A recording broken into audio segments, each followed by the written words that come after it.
Magandang araw! Halina at pag-aralan natin ang tungkol sa pantasya at realidad. Ang pantasya ay mga pangyayari o tauhang kathang-isip lamang at hindi maaaring mangyari sa tunay na buhay. Samantalang, ang realidad ay mga pangyayari o sitwasyong tunay na nangyayari sa ating paligid. Sa alamat ng pinya, makikita ang pantasya sa bahagi kung saan nagkaroon ng maraming mata ang pinya dahil sa nangyari kay Pina. Hindi ito maaaring mangyari sa totoong buhay. Ang realidad naman ay ang pagiging masipag, masunurin at pagtulong sa mga magulang dahil ito ay mga gawaing tunay na ginagawa ng tao. Tandaan, ang alamat ay isang tekstong may halong pantasya at realidad na nagbibigay aral sa mga mambabasa. Gawin natin ito mga bata, pantasya o realidad. Panuto, isulat ang realidad kung totoong maaaring mangyari at pantasya kung hindi.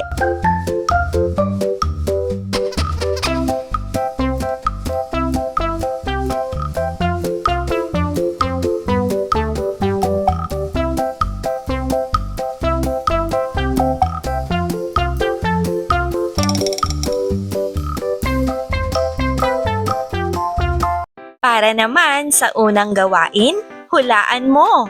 Panuto, tingnan ang larawan. Sabihin kung ito ay pantasya o realidad.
Dumako na tayo sa ikalawang gawain.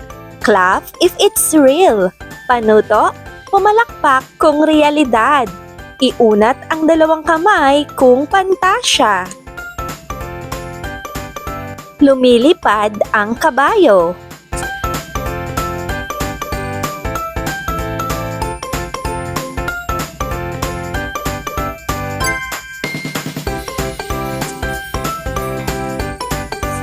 Kumakain tayo ng prutas.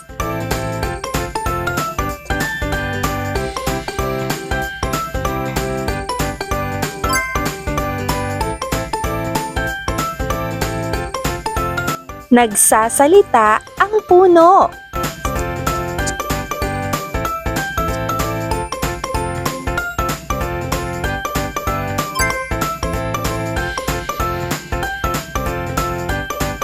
Nagdidilig si Ana ng halaman.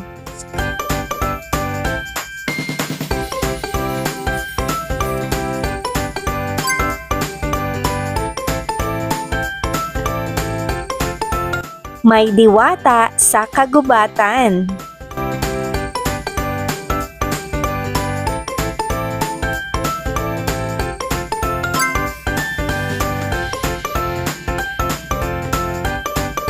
Natutulog ang mga bata sa gabi.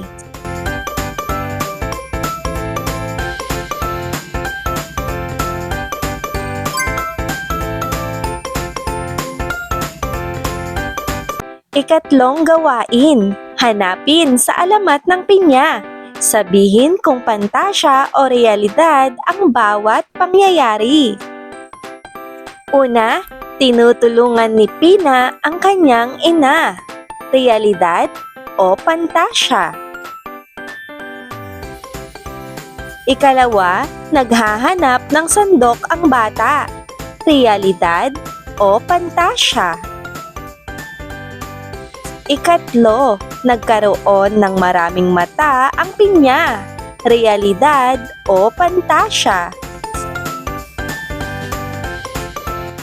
Ikaapat, nagtanim ang ina ng halaman. Realidad o pantasya? Ikalima, naging prutas ang isang bata. Realidad o pantasya? Mahusay mga bata! Ngayon ay dumako na tayo sa gawain 4. True or false?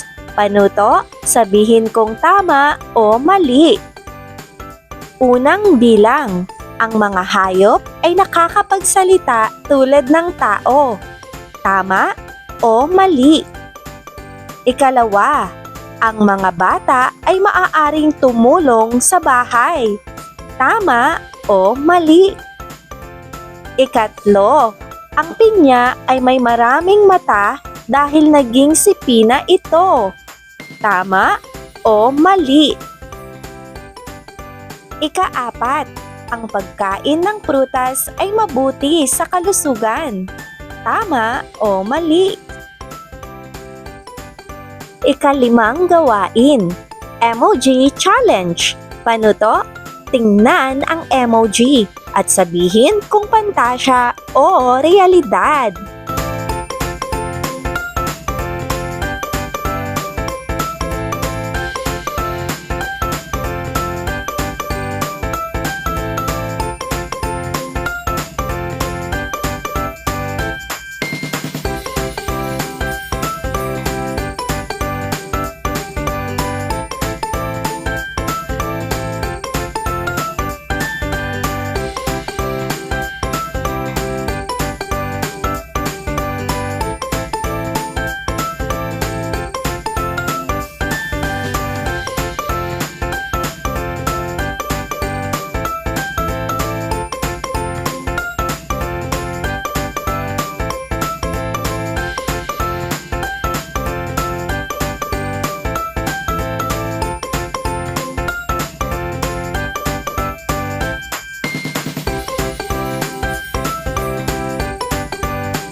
Magaling mga bata! Ngayon naman, ika-6 na gawain, spot the fantasy. Panuto, sabihin kung alin ang pantasya at alin ang realidad.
Mga bata, para sa ikapitong gawain, ikaw naman. Panuto, magbigay ng tigdalawang halimbawa ng pantasya at realidad.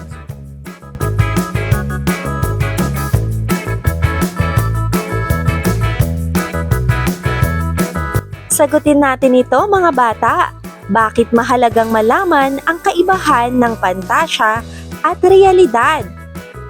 Mahalagang malaman ang kaibahan ng pantasya at realidad upang matukoy natin kung alin ang kathang-isip lamang at alin ang tunay na nangyayari sa ating buhay.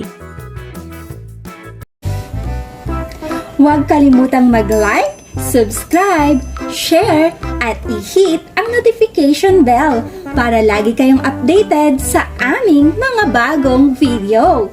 Dito lang yan sa